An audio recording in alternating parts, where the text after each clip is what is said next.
Now invite Dr. Kharkwal. I hope everybody knows Dr. Kharkwal, who is the pioneer, particularly in mutation breeding at IARI, New Delhi. He will be making a presentation on export potential of mutation research in India. Well, good morning, everybody. It's my pleasure to be here, and I thank the ATVVR, particularly Dr. Tikku, a very old friend, who has given me this opportunity to be with you and share on a topic which is not directly actually so popular nowadays.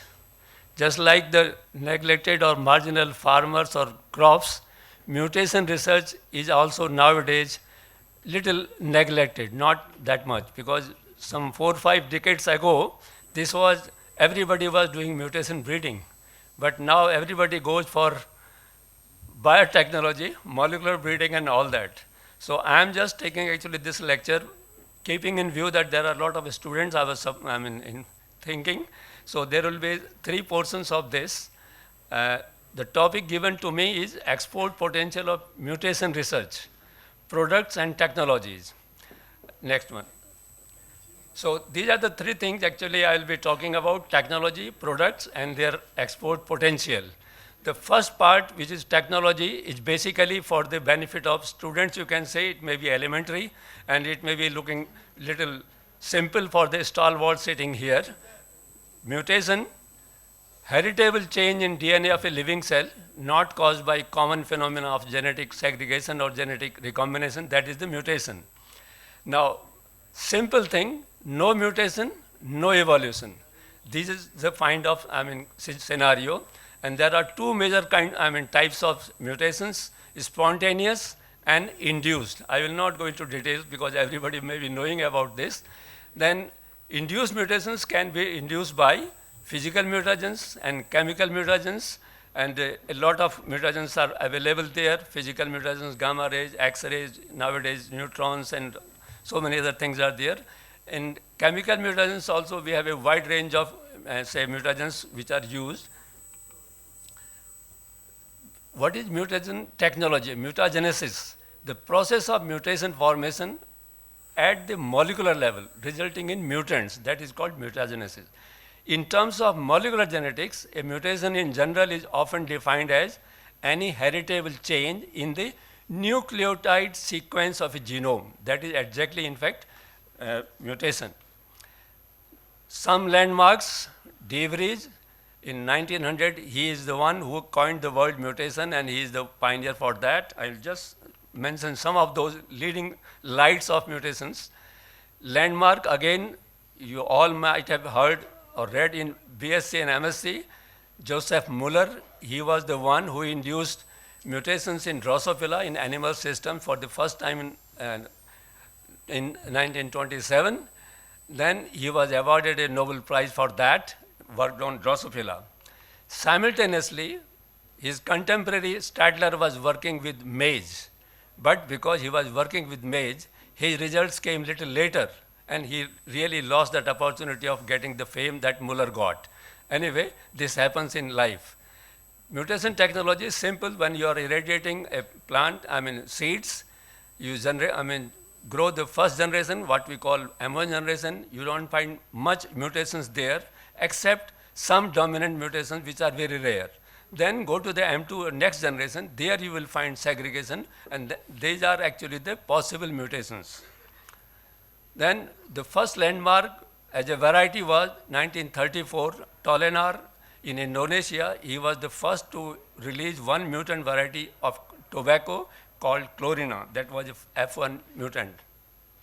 Then we have some more, landmarks again, particularly discovery of chemical mutagens. It was 1944, Orbach in London.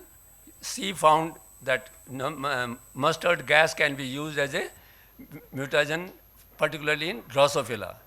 Same time in 1946, Rappaport in Russia, again a very leading mutation worker, he found a range of chemical mutagens which were actually mutagenic. In 1948, Gustafsson and Mackay in Sweden, they used again mustard gas for inducing mutations in barley. So these are just groundbreaking kind of researches. One interesting, say, story I am just telling you. Again, it's a landmark because that time people were not at all very much aware. In 1959, Gregory in USA, he treated 200 pounds, that is 90 kg of groundnut seed with high doses of X-rays and grew, can you imagine, 10 lakh M2 plants in 64 acres in North Carolina, USA. But the result was he could get only one mutant variety out of that population, which was released in USA in 1965 as NC4X. This is again a story because that time people were really not very well versed with the mutation breeding technology. Now, just going ahead, plant breeders are actually in particular interested in gene mutations. And in the smallest change possible within a DNA is a mutation which is affecting one single base pair. That causes the mutation. Then once Stadler had already established mutations in plants, which was 95 years ago. Since then, we have gone a long way, and mutation breeding has become a very established, say, science, and a lot of mutations have been actually induced throughout the world. I will be giving you a lot of information on that. Initially, mutations were induced in gamma gardens, and gamma gardens were actually the places where you had a cobalt source, and then you will be irradiating plants, keeping around them based on their distance and calibration of dosage. And these are some of the actually gamma gardens. Even at IARI, my institute, we had a gamma garden in 1960s, but now it's no more there because now we have modern gamma chambers where actually you can irradiate your seeds or animals, I mean, whatever you want to irradiate, and they are portable. They are made by Department of Atomic Energy, DAE, based on Mumbai, and these are actually nowadays prevalent, and almost all the universities have these things. Then classification, if I talk, I'll just hurriedly say that there are three major types of mutations: genome mutations, chromosomal mutations, extranuclear mutations. Then among the induced mutagenesis, already spoke about that chemical mutagens are there, physical mutagens are there, but by now the experience is that chemical mutagens, although they were used and they were successfully used, there are several mutants released by them, but they usually induce point mutations. But the problem with the chemical mutagens is that biological safety concerns are there. Their handling is little scary, and many actually instances have happened where people have actually sucked some chemical mutagens and had very difficult situations. But radiation mutagenesis, which is now more popular, is used through X-rays or gamma rays, and this is because it's easy to handle, transport the material, so it's the most common nowadays. Among the radiation mutagenesis, again, we have three major, classes now, you can say types. One is classical, another is particle mutation breeding, third is space mutation breeding. Now, to tell you, I belong to the classical mutation breeding sector because the remaining two are actually of the recent origin. Earlier only we were using, physical mutagens, gamma rays or X-rays to induce mutations, and those breeders or those techniques are now classified as classical mutation breeding, you can say. Then coming to particle mutation breeding, where we use heavy ions or protons and then accelerated particles, they are actually again nowadays very common, particularly in countries like China and Japan. Then space radiation mutation breeding is the latest one, which is, you can say, just popular with China particularly. They have done miraculous kind of achievements in space mutation breeding, because radiations and when you are actually, they are having a spaceship, particularly for mutation breeding research, you can say. Can you imagine that? They have a dedicated satellite for that, rocket for that, and they have sent several seeds in the space, treated them, and then their results I will be telling you. Because when you have actually space mutation breeding, you have to counter radiation, microgravity, and alternating magnetic fields are there. And they have really given a wonderful result, particularly in China. So mutation breeding, particularly with space breeding, is popular right now with China only. To just summarize, 60 years, almost 60 years of mutation breeding, you can say now from 1960 to 2020, the scenario is that maximum mutations have been induced by gamma rays, followed by X-rays. The reason, as I already told you, is that it is much more convenient to use gamma rays than chemical mutagens, and because of that, they were actually popular. Then, when talking about the types of real induced mutations, there are two, again, types. Just basic information, macro mutations and micro mutations. Macro mutations are the ones which are actually physically seen. Morphological mutations which you can see in the field, you can see that there is a change in leaf, there is a change in height, there is a change in seed shape and size and all these things. They are called morphological or macro mutants. Then plant types also, you can see a lot of different plant types. They are all called plant type mutations because they are again morphological mutations. Micro mutations, the main category, which many people don't actually go for them. Usually people just go for morphological mutations. Micro mutations, because they are based on population size. Selection pressure one has to use, selection intensity has to be used, and we expect very low frequency of micro mutations. So minimum plant population to be used is at least ideally 10,000 plants to be scored, and people don't have that much of patience, space, and resources. And how you go ahead with the micro mutations is that once you are in the M2 generation, you have to collect data on biometrical, say, characters, maybe 7, 8, 10 characters, and each character you analyze, you individual plant basis, compare with the, say, control plants, and then draw a frequency graph, and then put a selection pressure depending on the population you have, 5%, 10%, and then go ahead. This is how actually micromutations will be advanced in the next generation.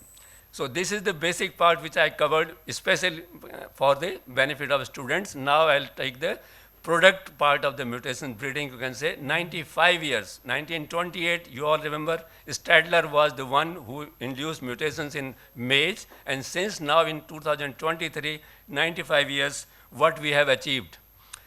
The world, you can say, because it's a globalization, the topic was globalization, so I have covered the whole globe. More than 3,600 mutant varieties have been released by now. More than 240 crop species have been used for releasing mutations. 90 countries are working on mutation breeding all over the 6 continents, and it's 95 years now. Now, when we talk about the, say, different areas, Asia is the leading one, Europe, North America, Africa, Latin America, and Australia also. And Asia, of course, as you see, is the leader in that.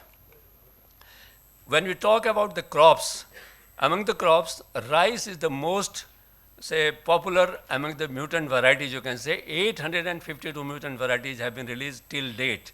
Second comes barley, then wheat and others. And we have so many other crops, as you know, I mean, more than 240 say, crop species are already there. When we talk about the distribution of mutant varieties in the world, global scenario, China, leading with 817 mutants, is the number one. And India, with 542 mutant varieties, is the second number.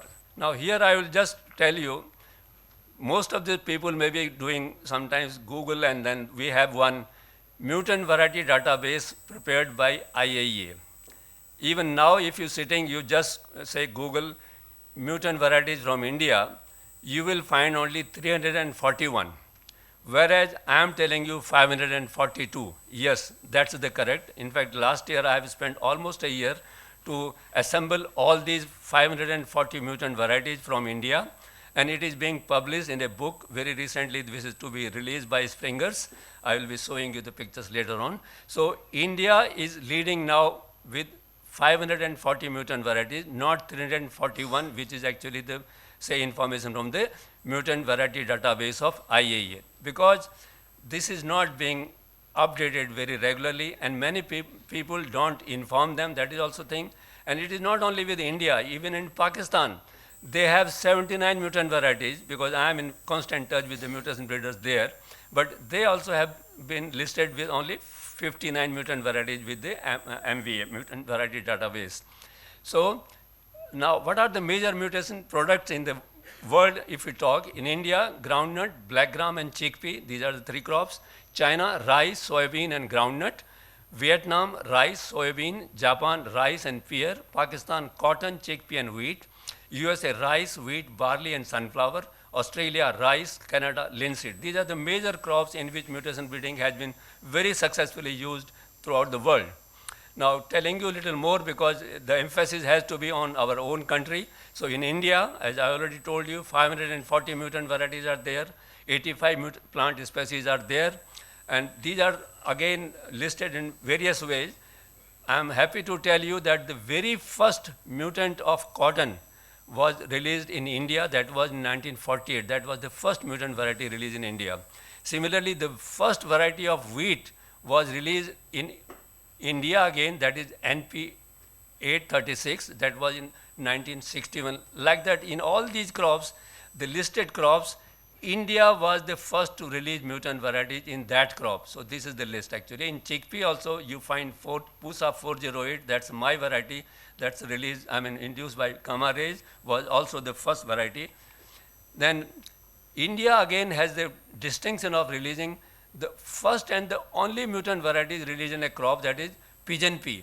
5 mutant varieties in pigeon pea, they have been released only in India and through mutation breeding. Then when we come up again about the crops, when I am telling you 542 mutant varieties are there, they belong to several crop groups. Cereals, there are 11 species, 128, legumes, 13 species. Similarly, 85 crop species, as I already told you, 540 mutant varieties, and this is the latest tally, you can say authentic tally, which is being published in the Springer book, which is to be released this year very shortly. Then when we talk about again how we have used them in India, say mutagens, gamma rays tops the list by 285 mutant varieties, X-rays with 37, then chemical mutagens 50, all 540 mutant varieties. Then we talk about, say, groups. I will not go into detail, but just to make sure that in cereals, in 11 crop species, we have 126 mutant varieties. This is the latest tally. And just now, Vilas already told about the, say, finger millet and other millets. In that also, we have, say, varieties, just you see, little millet, kodo millet, and I am happy that he at least is the one who talked about that they are looking at mutation breeding. Then legumes, we have 13 crops in which 85 mutant varieties. I will not go into details. In particularly in this, chickpea is the one where I have worked for more than 40 years. Then in oil seeds, in 9 crops, we have 74 mutant varieties released by India. Then we have also mutant varieties in vegetables. 7 vegetable crops have been used for mutants, and 11 mutant varieties are there. Then in spices also, even 5 spice crops, there are 8 mutant varieties. Then industrial crops, in which we take cotton, tobacco or sugarcane, and these crops, jute. In that, 7 crops are there, and 32 mutant varieties have been released. In fruits, only 2 mutant, crops are there in which we have mutant varieties. One is papaya, which was again a product from IARI, not IAEA. And then the second one is, mandarin, or say what we call quinoa. Then when we come to not only these, say, popular crop plants, even in medicinal and aromatic plants, a lot of mutant varieties have been, say, developed in India. 15 crops have, say, mutant varieties. They have more than 39 mutant varieties released by now. Ornamentals. When we talk about, because here the, say, emphasis is on export. So when we talk about exports, just now, of course, a lot of people have already talked about Dr. Sawant and others, Dr. Attawar. In ornamentals, we have 16 crops, mutant varieties. 165, the largest number of mutant varieties are in ornamentals. And this is the say area where we can really have export market for our flower mutants. This is the very say promising area of say mutation.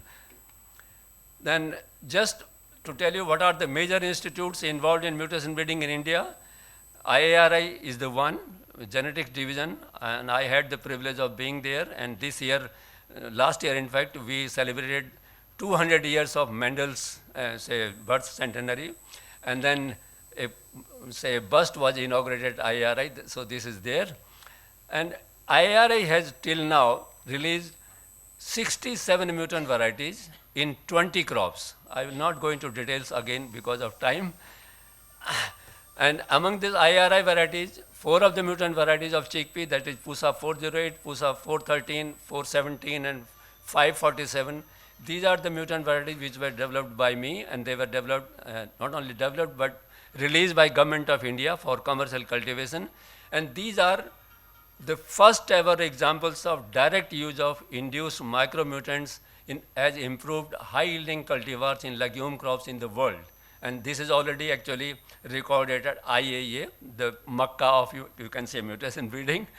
And this is the variety, the latest variety I had, that is called Pusa 547. It's a very, having a bold seeded variety. Not only the seeds are bold, its cooking quality is good, the taste is thin, and then its taste and cooking quality is really appreciable.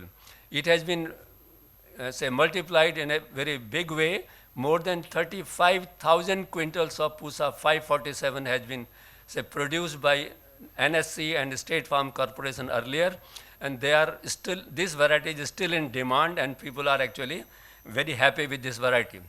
Now, just to tell you, yesterday we had some awards here, and Dr. Gowda was specifically telling that breeders don't get much awards. Yeah, that's a fact.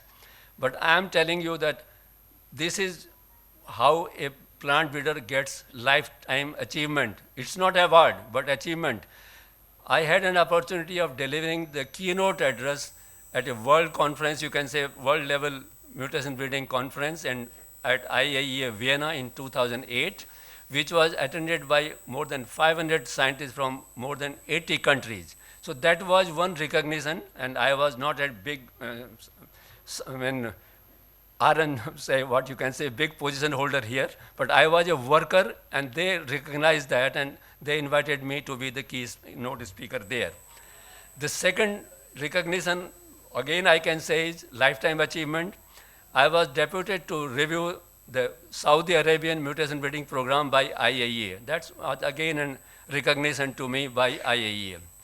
The third and most satisfying recognition, you can say again, just last year, I happened to be visiting Pulse Lab and sitting with a chickpea breeder there. A farmer just came there, and he was talking about this person sitting there about the, say, chickpea varieties he wanted. So just, he didn't know that who I am. I just inquired, are you growing chickpea, and what are the promising variety, or which is the best variety you are using nowadays? He said, sir, मुझे ये तो पता नहीं किसने बनाई है, लेकिन एक पूसा 547 है, जिसको मैं पिछले 5-6 साल से प्रोड्यूस कर रहा हूँ, सीड बना रहा हूँ, और मैंने उसमें बहुत पैसा कमा लिया है. So that was really wonderful, because then my colleague Dr. Hegde, he said, do you know who is he? He said, नहीं साहब मैं तो नहीं पहचानता. उसने कहा यही हैं जिन्होंने ये 547 बनाई है. So this is the kind of lifetime achievement, you can say, recognition for a breeder if the product is being, and this particularly because this variety was released in 2006. And still it is being, and it is not actually because we have again a system where you do not get lot of data. That is the, say, biggest drawback. And I, in fact, told him, because he is an award-winning kind of a farmer, but getting lot of money out of the variety, but making seed and selling around there. BARC is the second, say, institute where maximum mutation breeding has been done. They have released 39 mutant varieties in several crops. So I'll just, these are some of the mutant varieties from say BARC, tag 24, all these things. I will just, then interesting, again, see just now you have talked about Alfonso say mangoes being exported. irradiation technology has been used, then only USA has allowed Indian mangoes to be exported there. And again, irradiation technology being used. So I will not go to other countries because the emphasis was on export potential. Even in other countries, there were a lot of things, but I will just, space breeding, nothing. I will simply go. Maybe you can go through the presentations, and one mutant variety at least I will mention here, taking your permission. Vietnam was importing rice, several million tons, but later on, after releasing the mutant variety VND 95-2, it is the world's largest rice exporter just because of one mutant variety, VDN 95-20. They have also mutant varieties in, say, soybean. Other countries I will leave, but I will just tell you the last kind of thing. Say, nowadays, it is the mutation breeding has become molecular mutation breeding. It's because people really don't want to go to the fields now. Mutation breeding requires a lot of hard work and particularly visiting field every day. But nowadays, it is a facility. You can say people are using molecular mutation breeding, and there are good technologies available for that. And this is what I was telling, if people are interested. Chapter 2, History of Plant Mutation Breeding and Global Impact of Mutant Varieties. This is the chapter. And another chapter, Role of Mutation Breeding in Crop Improvement with special reference to Indian subcontinent. These are the two chapters which are actually contributed by me in the book being edited by Dr. Prasanna and Dr. Jain. This is being published by Springer very shortly. It is coming. And one of my articles is there, a popular article. If anybody wants to go through that, one can get a copy from me. And these are again, say, suggested readings which you may or may not like. So thank you very much, because let me tell you last line. I hope you will say forgive me for that. I'm a marathon runner. My lectures are usually more than an hour. And here I was given the time of a sprinter by Dr. Tikku. So please excuse me that I could not tell many more things to you. Thank you very much. Thank you. Thank you very much for a very good lecture. And you took us from conventional breeding program to the molecular mutation breeding program. Thank you very much.